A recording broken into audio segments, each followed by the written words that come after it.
Good evening to you at 6 o'clock. I'm Liz Cho. And I'm Bill Ridley. The governor says he wants to decriminalize the possession of small amounts of marijuana. Overwhelmingly, those stopped, frisked, and arrested under the current law are black and Hispanic youths. So what impact will this have on the NYPD's controversial stop and frisk policy? Eyewitness News reporter Jim Nahofer is here with our lead story. Jim. Liz and Bill, if lawmakers pass the measure, it will make stop and frisk less punishing to the hundreds of thousands of young people caught in the crime-fighting tactic. Governor Cuomo's proposal does nothing to reduce the numbers of people stopped and frisked.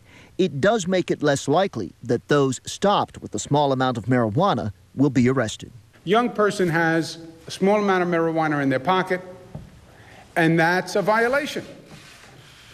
That's a fine. Police officer says, turn out your pockets, and now it's a crime.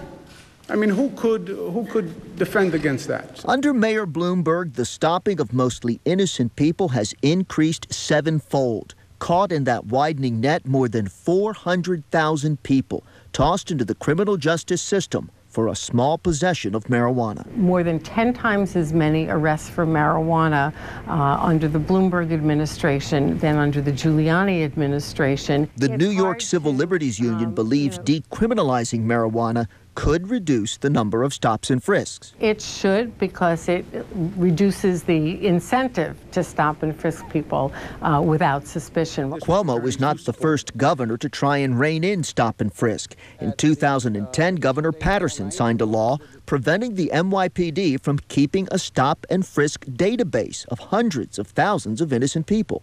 It becomes a question of balance. What really stood out this time was the presence of Commissioner Kelly, whom along with Mayor Bloomberg has super accelerated stop and frisk, and the number of young men arrested for having a little pot in their pockets. I think it's a balanced approach, and it's significant that it supports our quality of life efforts in that smoking it in public or burning it is still a misdemeanor, it's still a crime. Mayor Bloomberg, who insists stop and frisk is saving lives, says the governor's proposal strikes the right balance and ensures the NYPD will have the tools it needs to maintain public safety.